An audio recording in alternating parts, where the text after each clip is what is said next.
Well, what is up, gamers? Skrillly here. Thank you so much for joining me as always. I missed you guys. It's been way too long, which is not very long at all, but I missed you guys nonetheless. Today's video, we're talking about something, a story of mine, of an old friend. It's gonna have a sad ending, just to warn you guys if you don't want to feel down and in the mood, but I think it has a good life lesson for everyone out there to take away, because TF2, although it's a video game, it's still part of our lives, which affects us as people, which affects our real lives. So in this video, I'm going to talk about the tragic story of spycrabbing and the dangers of spycrabbing and how someone just threw it all away. Unfortunately, it was a good friend of mine, but I'm making this video because if you saw my past video, I talked about unboxing and unboxing theories, and basically unboxing is gambling. And so the reason for these theories that you give yourself a higher chance of unboxing something nice is sort of this fantasy, this magical feeling that you will get if you unbox something expensive, or you unbox an unusual and you feel like, I won something, I won the lottery, or whatever it may be. Spycrabbing kind of has that same feeling to it because you can win, you have even better odds of winning, but there's also even better odds of losing. And just like anything, some people have their vices, some people have their addictions, things that they struggle with, and unfortunately when it comes to money or spycrabbing or TF2 items, it can really hurt you in a bad way. So I'm going to talk about that today and my story. I'm going to try to give some highs and lows of my experiences with spycrabbing and TF2 history, but I want this to be a good life lesson for you guys if you've ever done spycrabbing or you're thinking about spycrabbing and kind of what to take away from it. So just to give you a really quick background on spycrabbing in case you're not sure what I'm talking about as far as spycrab gambling. Now I'm not talking about regular spycrabbing. You've seen the memes and the pictures or in trade servers or other videos of the spy crab walking with his hands over his head. That is spycrabbing, but in trade servers, in trading, we're talking about gambling here. Straight up, you versus me, we're gambling, we're going at it, kind of like on a card table or something like in blackjack or Vegas. But this is one-on-one and exciting because you can double your inventory very quickly and you have a higher chance of winning. So what people would do is go into trade servers,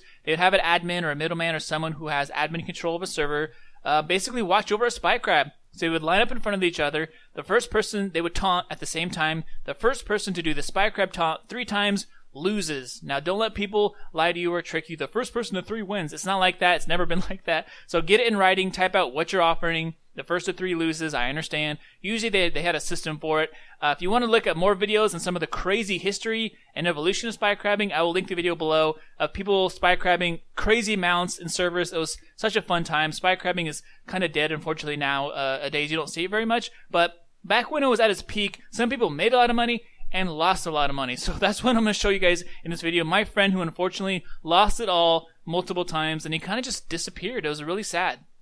Just to give a little bit of background on my friend and the whole meeting for this video and the story and the life lessons that hopefully we can all take from it, is that he was just a really good guy. I just want that to be known. He wasn't a scammy guy or a fishy guy or whatever. He was super legit, just an honest, nice guy. He was one of the first friends I made in TF2. He taught me how to trade. He helped me out when I was down, when I was first learning how to trade and starting to build up my backpack a little bit. And I think I got scammed. I made a video about getting scammed out of Australian rocket launcher, and I lost some other items. And I was just venting to him about how bad trading was, and there's people out there who scam you and rip you off and all this stuff.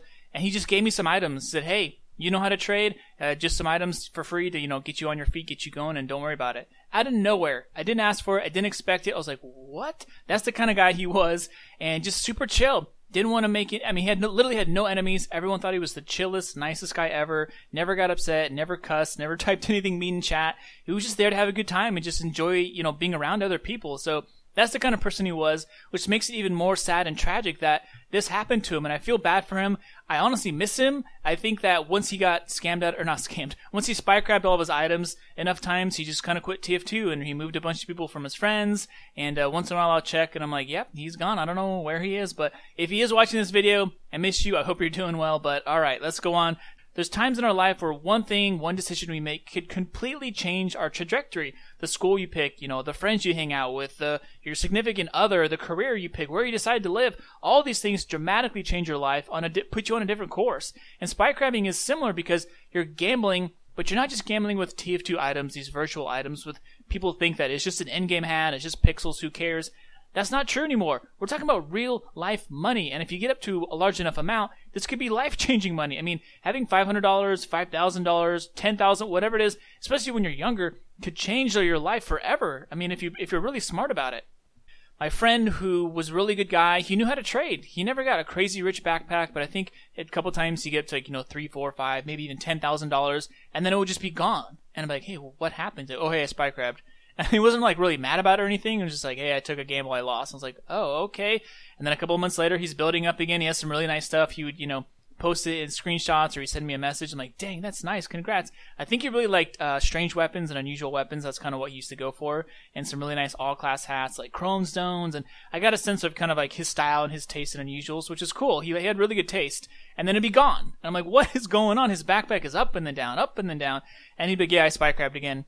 And I remember telling him once, I'm like, dude, why? You know how to trade. You know how to make money. Just chill. Just enjoy your profits. Work your way up. If you want to spycrab a little bit, but like, why do you always go so big? And he didn't really have an answer. He was such a chill, nice guy. He's just like, I don't even know what he said, but he said something to the aspect of it's like, I don't know, or LOL, or I don't know, that's how I am, or I just try. Like, I was like, you're too chill. Okay, like, I know you're super chill and you're a nice guy, but you can't just lose that much money and just not care, right? There should be something itching you to be like, okay, I shouldn't do this again, or I learned my lesson, or whatever it is. But he just had this thing where if he's going to do it, he's going to go big. Now, that's a good aspect to have if you're starting a business, or you're trying to, develop as a person, or a career, whatever.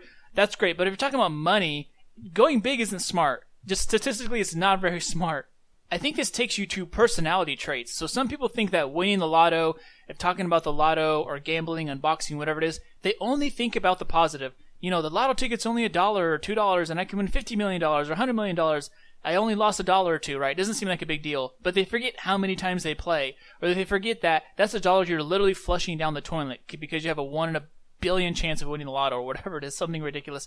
Same with unboxing. You pretty much, if you're going to unbox, you have to admit that I'm pretty much donating to Valve, I'm donating to Gaben and TF2, and if I get something nice, that's great, but chances are, 99% of the time, I'm not going to get anything that's worth it. And that's how, if you go into it, it's like, okay, but if you're the kind of person that, I might get something really nice, it's almost like this drug, this addictive, like, impulsive thing that you can't stop, and some people really can't stop. I mean, if you think about people who have relationship problems, divorce, or whatever, a lot of times it involves money. A huge majority of the time it involves money. Some people have gambling addictions, or they don't know how to save money, or they just, for some reason, they just spend it frivolously without thinking about it. That destroys lives. It destroys your relationships. So, although, like I said, it's just an end-game thing, it's not a big deal, you can take some life lessons from this, because learning how to master your money, be smart with money, will dramatically improve your life in all categories. Not because being rich is just cool to be rich, but it just helps you be a better person, and then you can help other people as well. I'm obviously getting off on a little bit of a tangent here, talking about mastering your money and personal development and self-control and all these things, and I don't want you to take it too serious, but it is a serious topic, and that's why I bring it up, because the earlier you can learn your strengths and your weaknesses, the better, and it'll just make for a better, more happier, healthier life in general, because if you have some things that are your vices or addictive tendencies or anything that you're kind of impulsive on, it's good to be aware of that, because that could dramatically affect your life, especially if you're younger. The earlier you can master your money, so have some self-control, you could you could easily become very, very rich over your life. I mean, you could become a millionaire very easily. There's a whole movement online called FIRE, and there's other movements out there, how to retire when you're like 30, 40, 50, how to become a millionaire by the time you're 40 or whatever. It's very doable if you're just smart. And unfortunately for my friend, he might have thought, I just spycrabbed, my backpack 3 times. It's not a big deal. It's just a couple months out of my life. But in my mind, I'm like, dude, you lost 10,000, 20, whatever it is.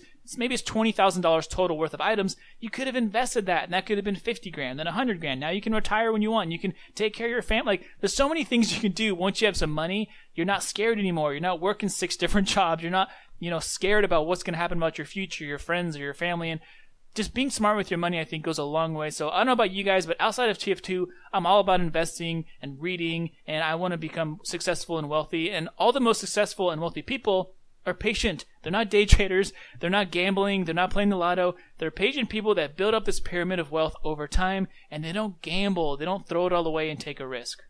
If you're going to do spycrabbing and gamble, there's smart ways to do it, and I don't recommend it, but if you were going to do it, here's how I would do it.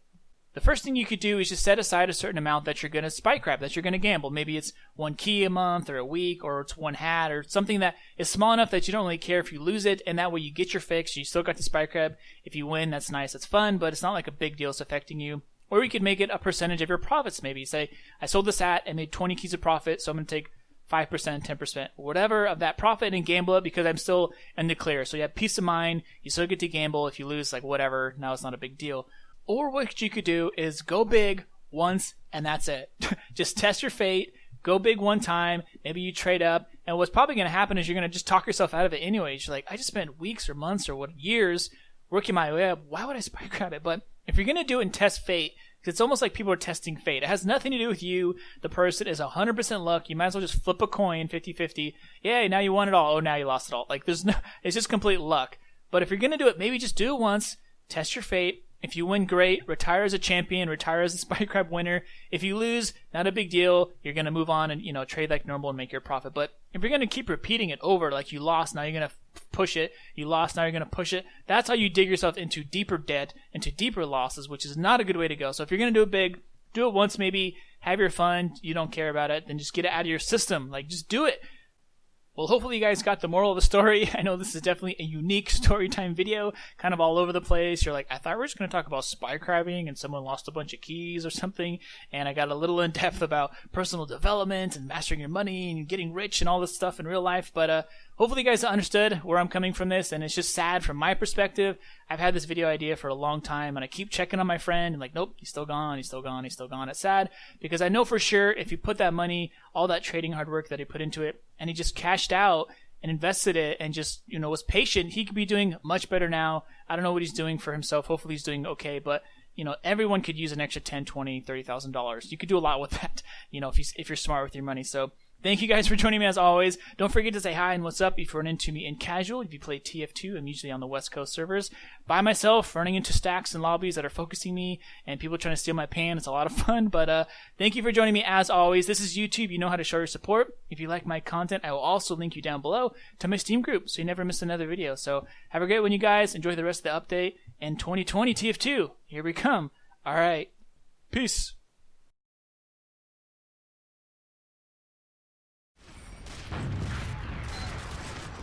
Incoming!